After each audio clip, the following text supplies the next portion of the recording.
Morning! Welcome back to another... Oh, it's not morning, look, it's 9 minutes past 12. Uh-oh. Welcome back to another episode of Ali's Digger Diary. Tuesday today. But a right good catch-up morning. I'm just after refitting all the parts to that 140 that I robbed bits off. And then I've shoved it back up out the way, so I've got a bit more space here. That's as much as I'm going to do in the yard. Because that box is going to get disappeared hopefully tomorrow.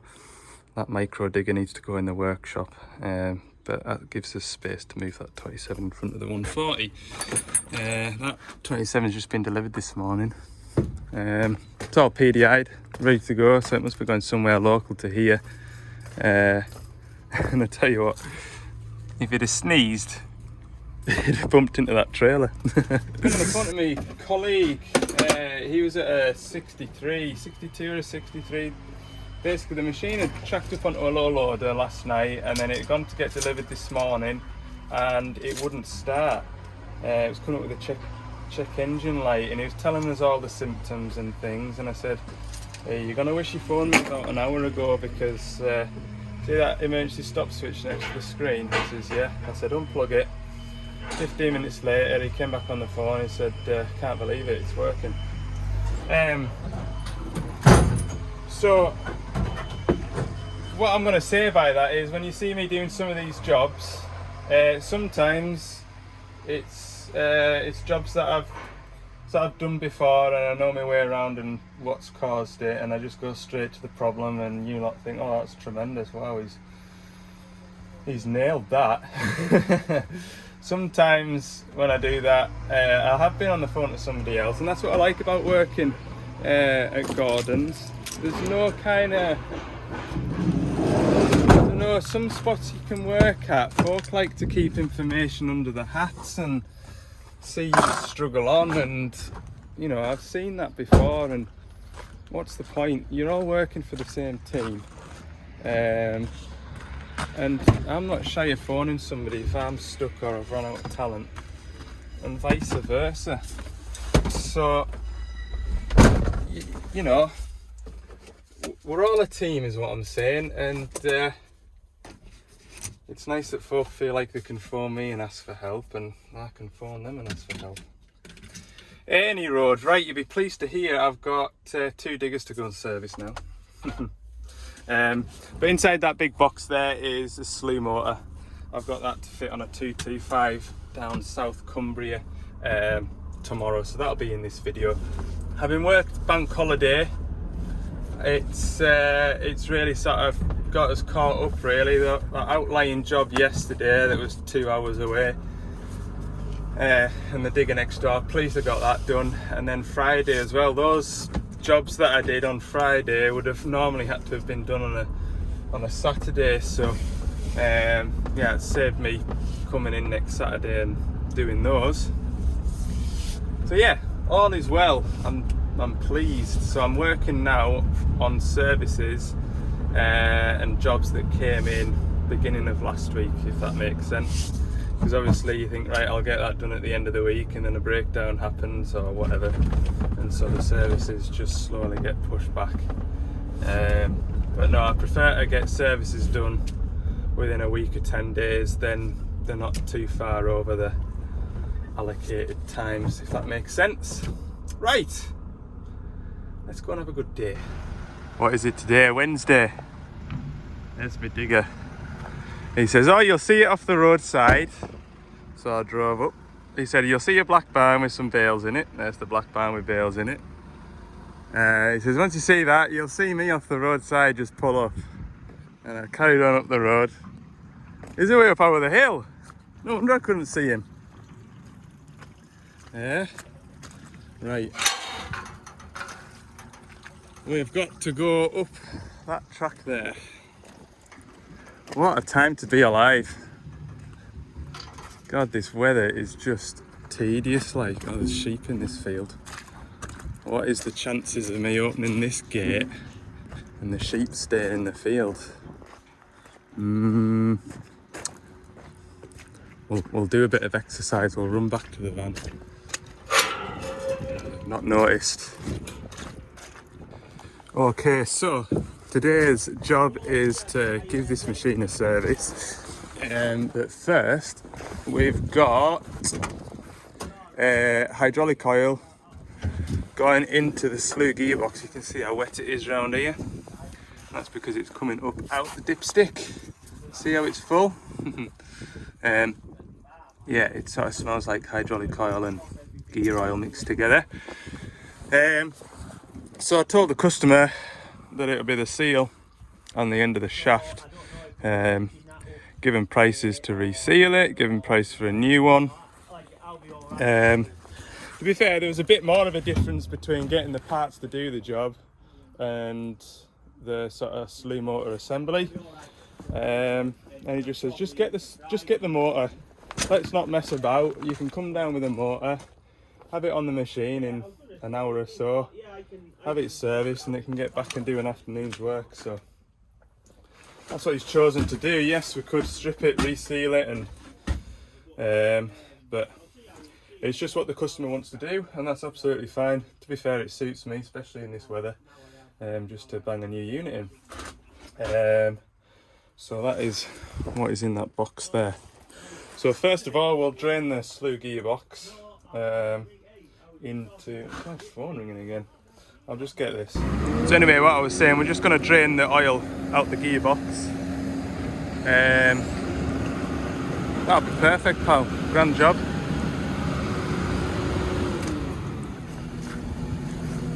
And then when we take the slew motor out, it's not just going to flood the vicinity with oil.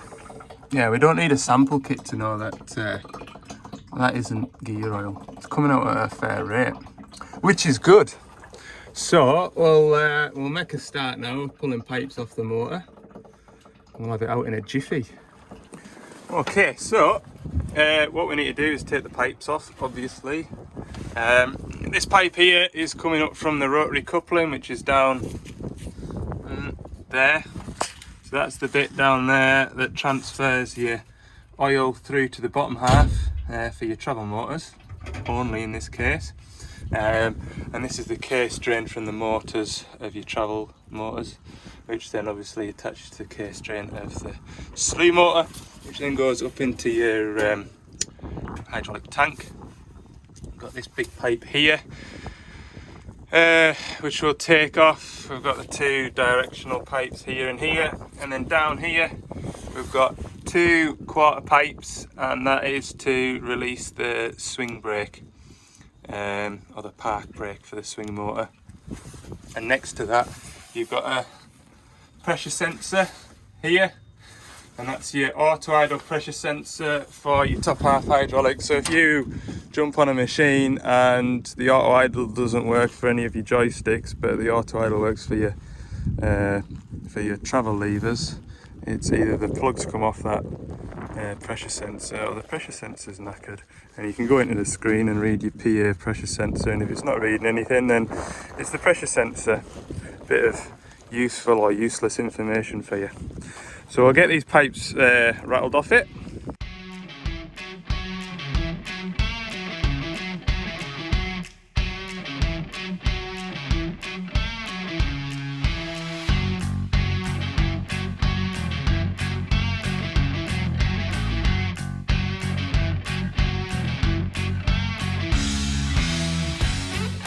Right, all pipes are off. We'll take that ring of Allen keys out now, and that'll separate the motor, which is our problem bit, from the gearbox.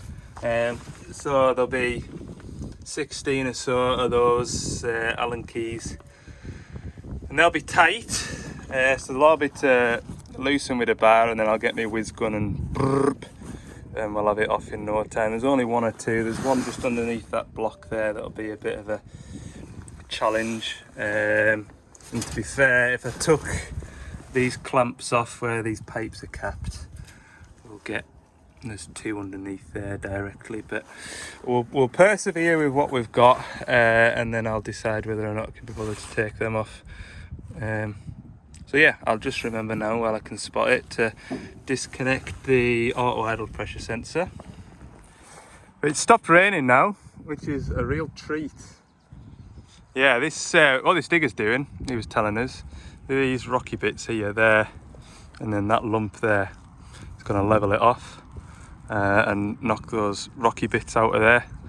They reckon there might be about 10,000 tonne of stone, 10,000 tonne of stone to come out of here, so the farmer can just mow it all for grass. So that's what this machine's going to be doing over the next couple of weeks. Anyway, right, we'll get that sensor off.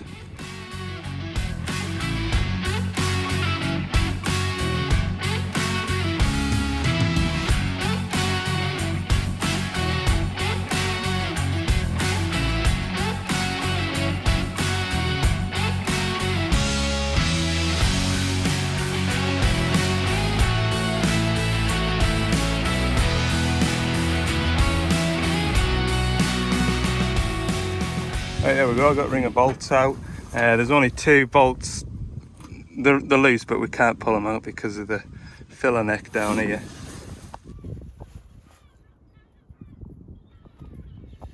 And we've tried, but we can't get it undone. So, you can see the length of bolts there. So that goes right down through and onto the base of the gearbox. So I'll show you the gearbox and what it looks like once we get this swing motor out.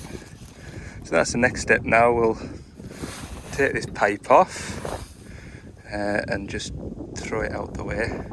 Straight lift up. If I was on my own, I might manage it on my own, but I might have organised a load all of some description to be here, but there's 2 of us. And I think we'll pull it out of there. It's only about 40 kilos, but it'll be tight initially just to get it wobbled out, and then once it's out we'll just throw it up on here. Yeah, going well. Still not raining yet. Shh, shh. Right, so we did have a bit of a fight getting the slew motor to pop out. There's no on some slew motors you get like 2 threaded pieces in opposites, and you can use a bolt just to push it up, but this one doesn't have that. So I tried putting a bar in from here underneath those fittings and trying to pop it up, but I wasn't heavy enough. So we came up with this ingenious plan, and it's worked. And that wasn't my idea either, so I can't take any credit at all for it. So yeah, I might as well just let him finish the job.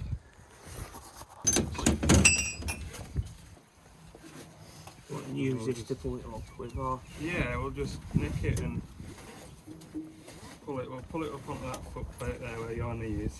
Yeah. And then we'll have a rest, a cup of tea, and then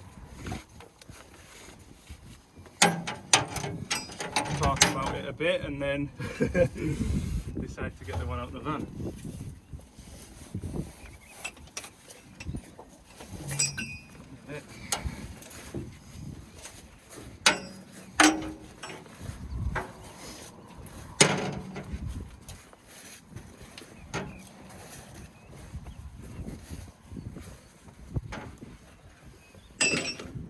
Thinking like that a bit. Don't want to pull it up square, do it? What if we put that through?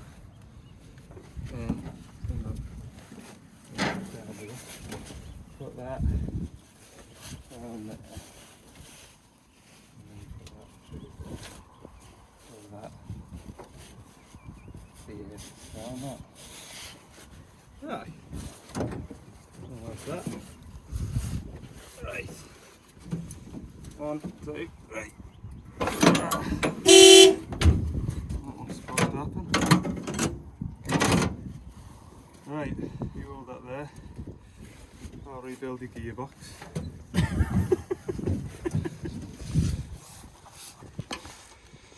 Right, so this is his slew gearbox in a million pieces because we weren't very kind to it when we pulled this out. That metal or a bit of stone that's dropped in there. Bit of stone. So yeah, that's the slew motor there, and it's that shaft there that's leaking hydraulic oil through into the gearbox here. I'm just going to rebuild this now, hopefully. Fingers, you got to watch your fingers. just all gears, isn't it? Look. Wait. There we go. So this is your hub reduction. So you've got a set of planetary gears here, and that goes down, and then you've got a set of planetary gears below here as well. So it reduces the, no, it increases the torque. Sorry, it doesn't reduce the torque, it increases the torque. I don't know what the ratio is, but for every one turn of that, these will just go a little bit and then transfer the power down that way, and then it reduces it again. Hub reduction gearbox, that is identical to what it looks like if I was to take the end cap off a final drive.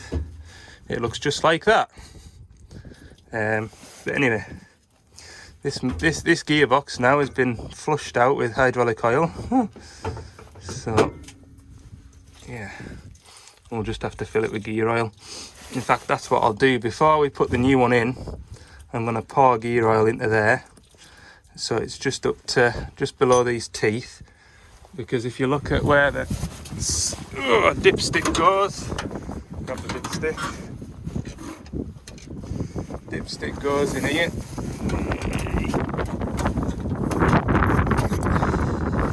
See how much that dipstick sticks out? Next to nothing. So you can see when you see me overfilling these, I've literally, if I get it sort of a third, 2/3 of the way up that dipstick, and I give it 2 more pumps from the gear oil pump, and it's way up here. That's the reason why I've just put not even a cup full too much, But yeah, the shaft's tight like, so it probably would have just stripped and resealed. But anyway, I'm here now in this position. We will get that off. That's what was stopping us. You see that nut there, so we'll put that on last. Now it's out, we can get a spanner on it.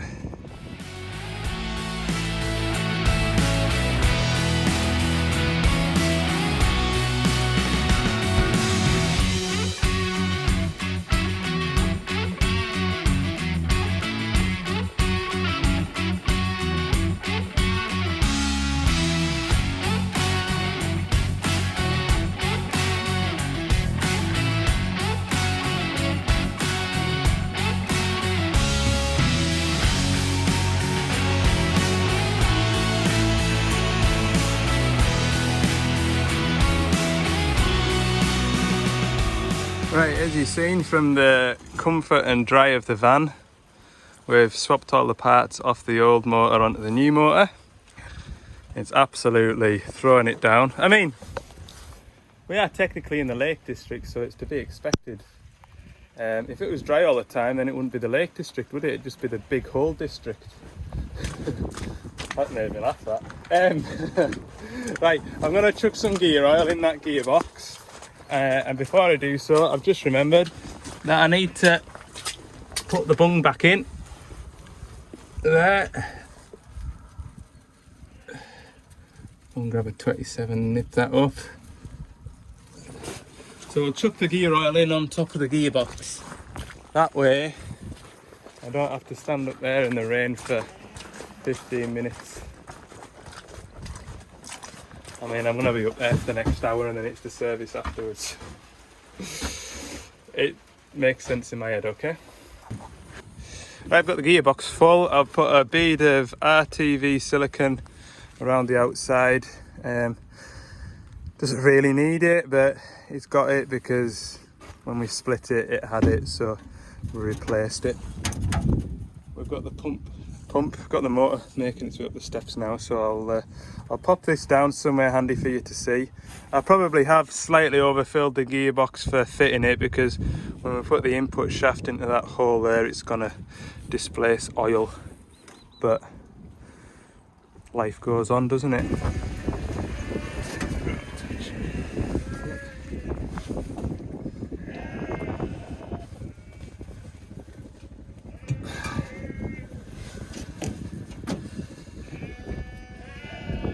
Right, do you want to take the strap out of that? Right, come on to where I am, and I'll guide it into position, hopefully. Right, go ahead, take the strain.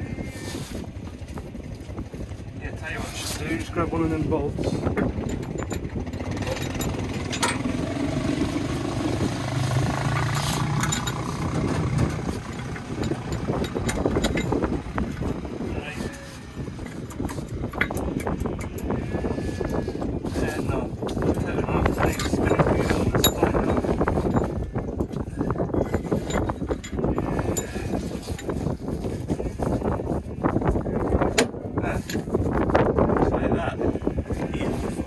Beautiful. Oh, hey, I'll get some Loctite to them before I forget. I'm going to take that strap off out the rod.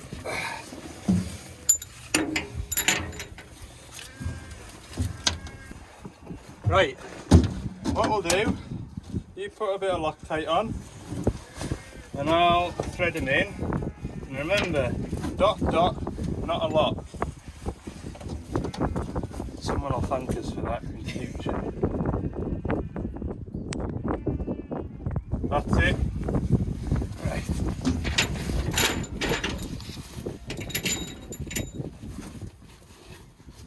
Oh no. Oh yes. What does the tube need turning? Yeah, it just wants nipping off. That's going to be fun. I'm not taking it back out to do that. Two more. Don't tell me you've got 3 left. Oh, that's your last one. Give out a... Is it? No, we've got one more.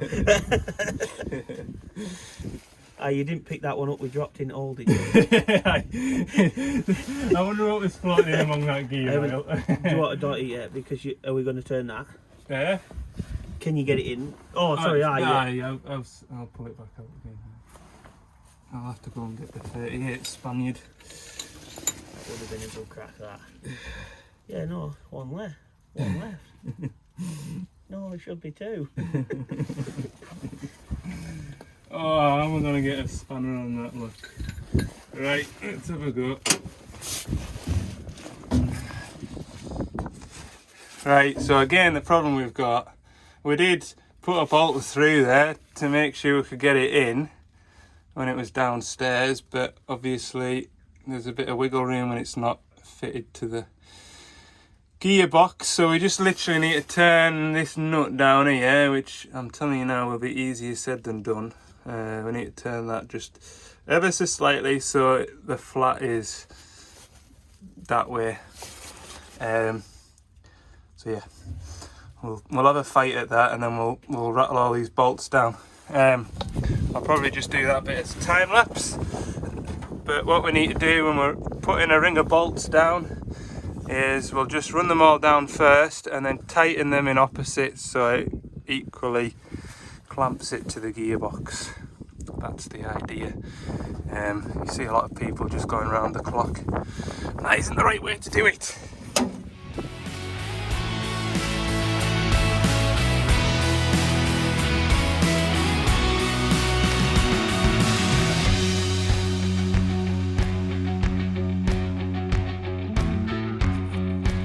Right, we've had our lunch and we've piped it up after lunch. So we're ready to start it now, hopefully. Gearbox oil level, we'll just check that because it might have settled down a bit, but when I last looked, perfect. Back in there. I am absolutely filthy. Right, go on then.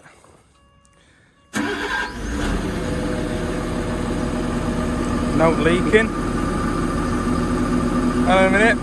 No, you don't. No, it's all right. I wasn't sure if I tightened those 2 pipes up, but I have. So if you just swing, we'll see what happens. Right, there we go. We're spinning now. It went with a bit of a bang because there'll have been a bit of air in that quarter pipe down there, so it won't have unlocked the slew brake. Just rock it backwards and forwards. We were saying it was lucky we were trying to swing that way and not that way, because it kind of was nothing, then it just went bang, and we would have hit the van otherwise. Lovely job.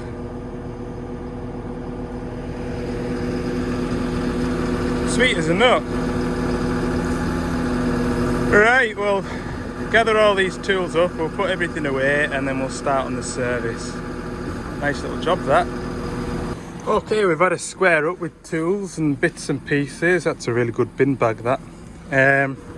So we're going to do a service now. So we're just going to line up the final drives. We don't need to do the gear slew motor because that's all done. There's that one and there's that one. That came in my little pick set and it's just the job. Right, track forward. Look at that. Now when I tell somebody to track forward, whoa, just back a touch. Whoa. No matter, I would say 80% of the time when I tell someone to track forward, guarantee it'll go the wrong way first before it goes the right way. It just always happens. Always happens. Right. We'll do to the side.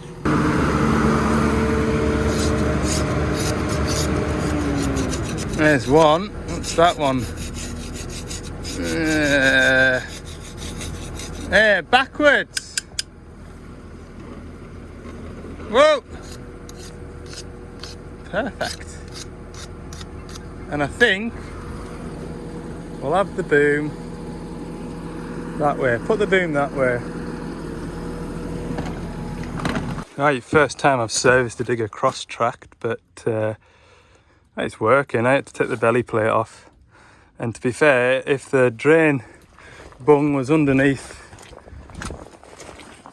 the first plate, if it was here, we'd have managed, but we've had to get the second one off. But anyway, we've done that because we've got the final drives weighed up and then realised we couldn't really stretch it out any other way. Right, so we're just having a look. There's a bit of oil around here, you can see. Although maybe that's running down. I think that's running down from that frame where we've been doing the, yeah, that bit's dry. I was going to say it looks like it might be a crankshaft oil seal, but you can see up there it's dry. It's just what's running down that rail, look, and then the fan will blow it onto here because this sump was wet. But that's what it is. No need to panic. Right, so we've each picked a side to service. He's doing that far side. There's a fuel filter, 2 air filters and the cab filters. I'm going to do this side. Primary fuel filter, engine oil filter, pilot filter and return filter. I think I've got the short straw. But anyway, we'll get these filters whizzed up. Right, fuel filter's done, oil filter's done, pilot filter's done, return filter's done. We're going to put some engine oil in it. Pack up and get out of this bleeding weather because it just keeps coming wet with showers and it's just really beyond a joke now. Hey look, just as I'm finished, the sun's back out. What a clart up, honestly. I'm sure this time last year I was in a t-shirt. Mind you, last year wasn't a brilliant year for weather either, was it? But God, see, when I'm working between sort of October and February, I'm just thinking to myself, in April, May, June, I'll be living the dream. I'll be quite happy. Sun will be out, and that's when you enjoy the job, and that's what kind of keeps you tied over till the next summer, if you know what I mean. So come October, you think, well, we'll just get through this and we'll be back to the good weather again. God, it's felt like a long winter, this. It really has. Right, we're going to chow this machine over. We've got our filters done. I'm going to pump this hand primer here because we sort of think we've got it bled, but you know what these are like. And then we'll just work it out, make sure it's doing everything that it should do, and I can go home. Going like a sewing machine. Hey, that's my